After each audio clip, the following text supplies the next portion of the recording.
সনাতন ধর্মের কত সুন্দর বিয়ের আয়োজন, সত্যি অসাধারণ অসাধারণ।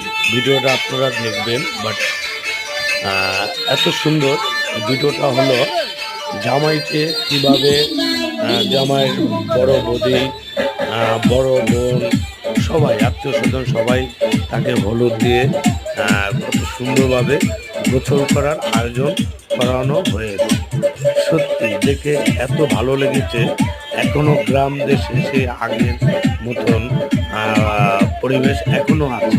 সত্যি গ্রামের পরিবেশটা অন্যরকম, খুবই অন্যরকম, যেটা চোখে না দেখলেই নয়। বাট আমার কাছে দেখে খুবই ভালো লেগেছে। সত্যি বলতে ভিডিওটা আপনারাও দেখবেন, দেখে সাবস্ক্রাইব করে দেবেন। ভিডিও ফার্স্ট টু লাস্ট পর্যন্ত দেখবেন। ওকে, সবাই ভালো থাকবেন।